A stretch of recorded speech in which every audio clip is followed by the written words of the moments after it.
Okay, well, it's almost 6 o'clock in the morning here in Brno, and we are checking out of the hotel and rushing down to catch a bus to Vienna. Another day, another adventure, and I'm wearing my new Christmas frog shirt, so it's gonna be a good day. Missile kiss.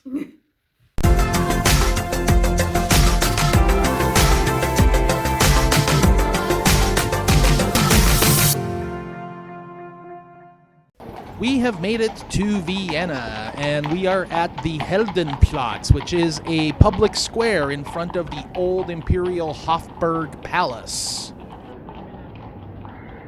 After storing our bags at the hotel, our first stop was here at the Spanish Riding School, an institution whose roots go back more than 450 years.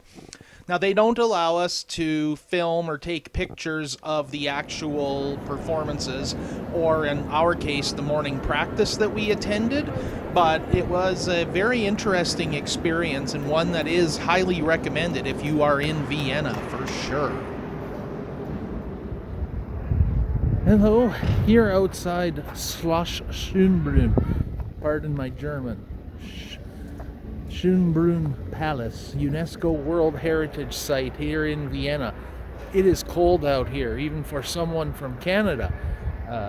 It's quite an impressive building. We're not going to have time to go inside and tour it because it's getting late in the afternoon here already, and it's only open for about another hour, and we would really need more time to do it justice. So we're just going to wander around the outside, take a look, and check out the Christmas market, and go from there. So getting late in the day here in Vienna, having a great time. Been basically doing a lot of bus tour around, looking at the architecture, that sort of thing. So a little different from what we've been doing. We're not really going in depth on anything, just scratching the surface on our one day here in Vienna. Okay, we are getting set to ride what was once the largest Ferris wheel in the world. Built in 1897. This is cool for a couple of reasons. Number one, it was built just 4 years after the original Ferris wheel for the Columbian Exposition in Chicago, which means they didn't have a lot of time to implement new things. So this is very similar to the original Ferris wheel. Second of all, that means it survived, and I use survived in quotes, 2 world wars. It was bombed heavily in 1944, was slated for destruction, but was restored. This is going to be really cool. Yes, the Wiener Risenrad. So in German, Riesen is huge and Rad is wheel, so it is literally the giant wheel. That's why we bring along a translator. All right, let's go.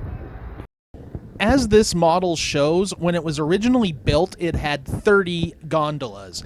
After the World War II bombing, when it was rebuilt, they only replaced 15 of them. So that's why you see a difference between the model and what we have today.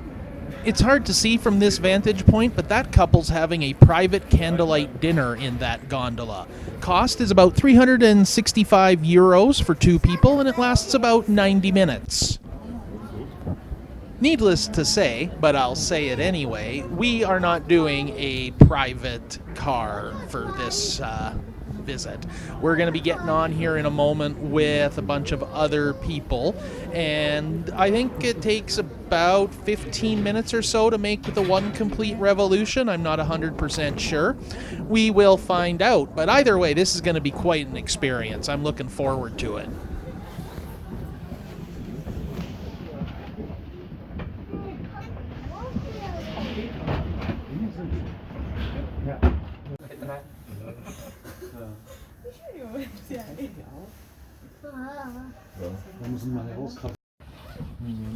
This is really nice. Not only do we get a great view of the rest of the amusement park and the city of Vienna, but it's a really gentle ride. We're only turning at about 3/4 of a meter per second, or 2.7 kilometers per hour. So it's really gentle. You're in this gondola, so you're not, it's not like an amusement park where you're strapped in on a little bench that's swinging like crazy. This is a very calm and relaxed ride. And we're just up at the top here now, which puts us about 64 or 65 meters above ground levels.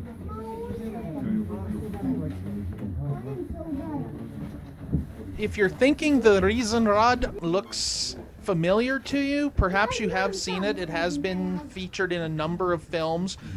Most famously, perhaps, the 1987 James Bond film, The Living Daylights. Taking a spin on the wheel really is a must-do if you're in Vienna. It's highly recommended. It cost us 12 euros per person, which works out to be about $17.50 Canadian, depending on the exchange rate. Yes, you only do one revolution, but you know what? It was fun. It was worth it. It's a great piece of history. And as always, exit through the gift shop.